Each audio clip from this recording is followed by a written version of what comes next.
আমার মনে হচ্ছে যে আমার হাতে খুব বেশি সময় নাই। আমার কাছে কেন মনে হচ্ছে? আমার কেন জানি মনে হচ্ছে যে আমি কোনো না কোনোভাবে বাধাগ্রস্ত হব, হয় মারা যাব বা পৃথিবী থেকে বিদায় নিব, অথবা কেউ না কেউ আমাকে বিভিন্নভাবে আটকাই দিবে। কেউ মামলা করে হোক বা হামলা করে হোক, আমাকে স্টিগমাটাইজ করে হোক, বদনাম করে হোক, দরকার হইলে বাংলাদেশে আপনাকে আর কথা বলতে দিবে না? আমাকে আর কথা বলতে দিবে না। আমার মনে হচ্ছে যে খুব অল্প সময় আমি আর পাচ্ছি। আমার মনে হচ্ছে যে বাংলাদেশ খুব করে মনে হচ্ছে, আমার খুব করে মনে হচ্ছে যে কোনো না কোনো ভাবে আমি আটকাই যাব অল্প সময়ের মধ্যেই। কারণ এই জন্যই আমার কাছে মনে হয় আমার সময় কম, আমার দৌড়াইতে হবে বেশি। আচ্ছা আচ্ছা, আমি তো বারবার বলছি যে যে মানুষটা মনে করে তার পৃথিবীতেই সময় খুব বেশি নাই, তার বিএনপি আওয়ামী লীগ নিয়ে চিন্তা, যে শেখ হাসিনা যদি বেঁচে না থাকে তাহলে আমিও বেঁচে থাকতে ভালো রেখেছে। আচ্ছা, আপনি এই যে কাজটি শুরু করলেন সামাজিক যোগাযোগ মাধ্যমে, বিশেষ করে ফেসবুক পেজে, ইউটিউবে সমাজের নানা অসঙ্গতি নিয়ে কথা বলা শুরু করলেন, আমি আপনার কাছ থেকে জানতে চাইবো যে এই কাজগুলোর মধ্য দিয়ে কি কি পরিবর্তন হলো মোটা দাগে, বা কি কি সংস্কার কাজ হয়েছে আপনার লাইফের কারণে? হ্যাঁ, ধন্যবাদ। আমার লাইভের কারণে যে প্রথমে কিন্তু আমি ভাবিনি যে পরিবর্তন হবে। আমি ভেবেছি যে আমার প্রতিবাদটুকু, আমার যে দায়িত্বটুকু আমি করি। আমি জানতাম না যে আসলে পরিবর্তন হবে বা হতে পারে। আমি ভেবেছি যে বাংলাদেশে বেশিরভাগ প্রতিবাদী প্রতিবাদ পর্যন্তই থেকে যায়, কিন্তু ফেসবুকে কেন জানি হয়তো বেশিরভাগ মানুষ আমার এই ভিডিওগুলো দেখেন, এই কারণে হয়তো অথরিটির উপর একটা প্রেশার পড়ে। এই কারণে দেখেন আমি একটা লাইভ করেছিলাম বাবু বাজার ব্রিজের উপর, যে একটা লাইটও নাই, প্রায় 1 কিলোমিটার জায়গা হবে বা একটু কম হবে হয়তো।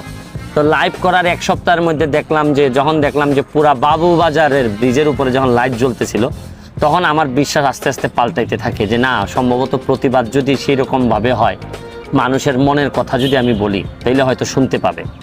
আমার লাইভের ফলে বাংলাদেশে এই যে নরসিংদী থেকে একটা খুঁটি এক রাতে সরে গেল, এবং আমার লাইভের পরবর্তীতে আমি এই লাইভটাকে নিয়ে আসলাম হাইকোর্টে। তারপর দেখা গেল বাংলাদেশের যত বিপজ্জনক খুঁটি রাস্তায় দাঁড়ায় আছে, তার একটা আদেশ হলো যে এগুলো তুলে ফেলতে হবে। আমার লাইভের পরবর্তীতে আমি রিটের কারণে বাংলাদেশে এখন একটা অর্ডার আছে যে কাউন্টার ছাড়া আপনি কোথাও অ্যান্টিবায়োটিক বিক্রি করতে পারবেন না, প্রেসক্রিপশন ছাড়া, কাউন্টারে প্রেসক্রিপশন ছাড়া বিক্রি করতে পারবেন না, চিকিৎসকের ব্যবস্থাপত্র ছাড়া। তারপর আপনি আরো অনেক কাজ হয়েছে, যেমন ধরেন ওই যে সুরিটুলা ময়লার উপর দাঁড়ায় আমি একটা লাইভ দেই, তো সাথে সাথে ময়লা সরে গেল। আপনি জানেন যে কিছুদিন আগে একসাথ সাহেবের জানাজায় গিয়ে আমি সংসদ ভবনের পাশে দাঁড়ায় বলছিলাম যে আপনারা সাইনবোর্ড দিয়েছেন সংসদ ভবনের ভিতরে যে প্রতিবন্ধীদের জন্য মাঠ বরাদ্দ, কিন্তু 16 বছর ধরে সাইনবোর্ডই আছে কিন্তু কোনো মাঠ নাই।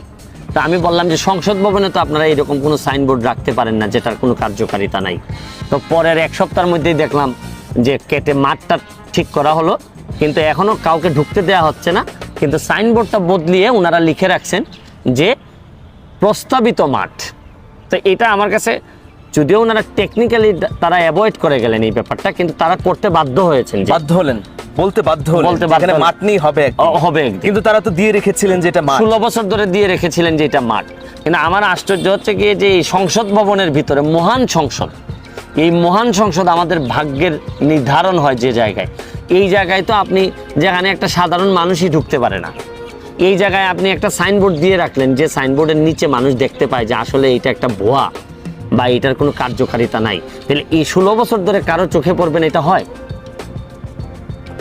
এটা কিভাবে সম্ভব? এইটা কিভাবে সম্ভব? আমি বলছি না যে আপনি মাঠ আজকেই দিয়ে দেন, কিন্তু 16 বছর কি কারো নজরে পড়বে না যে সংসদ ভবনের ভিতরে একটা সাইনবোর্ড, যে সাইনবোর্ডটা লেখার সাথে নিচের কোনো কাজের কোনো মিল নাই, সম্পর্ক নেই। তো স্বয়ং সংসদ ভবনেই যদি আপনারা এরকম সাইনবোর্ড রেখে দেন, তাহলে সাধারণ মানুষ বা যে মানুষগুলো চিন্তা করে যে এইরকম সাইনবোর্ড কেন, বা আপনার ছেলেই যদি জিজ্ঞেস করে, যে রাজনীতি বুঝে না, এমপি বুঝে না, মন্ত্রী বুঝে না, আপনার ছেলে যদি জিজ্ঞেস করে যে বাবা এখানে একটা লেখা আছে একটা প্রতিবন্ধীদের জন্য একটা মাঠ, কিন্তু নিচে তো কোথাও মাঠ দেখতেও পাওয়া যায় না, ঢুকারও জায়গা নাই, তাহলে এই মাঠটা কোথায় বাবা?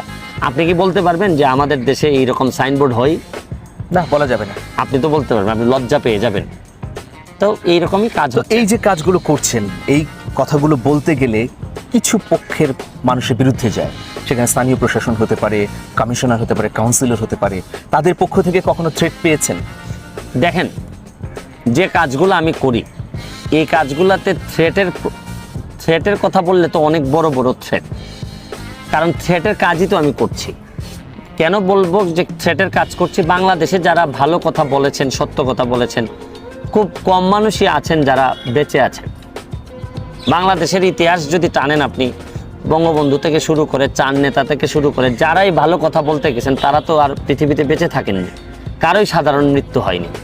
সুতরাং আমার তো অমুক আর তমুকের কাছ থেকে থ্রেটের চিন্তা করতে হয় না, চিন্তা করি শুধু ইতিহাসের কথা, যে বঙ্গবন্ধুই বেঁচে থাকেননি, আমি ভালো কথা বললে আমিও বেঁচে থাকবো না। কিন্তু ব্যাপারটা হচ্ছে কি, এটা আসে আমার ভিতর থেকে। যদি আমার ব্রেন থেকে আসতো তাহলে আমি থ্রেটের কথা চিন্তা করতাম, আমি বেঁচে থাকার কথা চিন্তা করতাম, আমার পরিবারের কথা চিন্তা করতাম, আমি মরে গেলে আমার পরিবারের কি হবে এইসব চিন্তা করতাম। কিন্তু আমার প্রতিবাদটা আসে আমার ব্লাড থেকে, রক্ত থেকে, আমার হৃদয় থেকে ভেতর আসে। থেকে অনুরণিত হয়। না, তখন কি হয়, কে থ্রেট দিল বা কে মেরে ফেলবে এই কথাটা মনেই থাকে না। হয়তো অনেক পরে 2-4 জন এসে আমাকে জিজ্ঞেস করে যে আপনি যে এই মামলাটা করলেন বা এই প্রতিবাদটা করলেন, এটাতে একটা ব্যাস্টেড কোয়ার্টার, একটা বড় একটা শক্তি আপনার বিরুদ্ধে লেগে যাবে। আমি শুধু এটুকুই বিশ্বাস করি যে জীবনে যা পাওয়ার ছিল আমি পেয়ে গেছি। কিন্তু কোথাও থেকে কি এরকম থ্রেট পেয়েছেন যে সুমনকে থামাও, বেশি বার বেড়ে যাচ্ছে? আমি এইরকম থ্রেটের কথাটা অনেকভাবেই শুনতে পেয়েছি, কিন্তু এখন পর্যন্ত সরাসরি ফোনে আমাকে ফোনে সরাসরি এরকম ভাবে পাইনি। তবে ইদানিং ওই যে প্রিয়া সাহার মামলাটা করার পর আমি ওই যে ইন্ডিয়ার কলকাতা থেকে কয়েকটা নাম্বারে আমি অনেকগুলা থ্রেট পেয়েছি, এগুলো আমার কাছে এখনো আছে। কেমন? না, ওরা এইভাবে বলছে যে তুই প্রিয়া সাহার বিরুদ্ধে মামলা করেছিস, পরে কিন্তু ওই যে ওই ভাষায়, ওরা সম্ভবত ইন্ডিয়ান না, ওরা উনি বললেন যে উনি বাগেরহাট থেকে গিয়ে এখন ইন্ডিয়াতে থাকেন। আচ্ছা, বলছেন যে তোর হাসিনাকে কেউ থাকবে না, তুই এত বড় সাহস করেছিস, এরকম নানা কথা আমি ইগনোর করে গেছি। কারণ আমার কাছে মনে হয়েছে এগুলো একটা আইসোলেটেড ঘটনা, কারণ এর চেয়ে বড় বড় শত্রু আমার থাকতে পারে। আর ইন্ডিয়া থেকে ওনার পছন্দ হয় না আমার কাজ, উনি কলকাতা থেকে আমাকে থ্রেট দিয়েছেন। আমি এটাকে খুব বেশি গুরুত্ব না দিয়ে আমি আমার কাজের দিকে মনোযোগ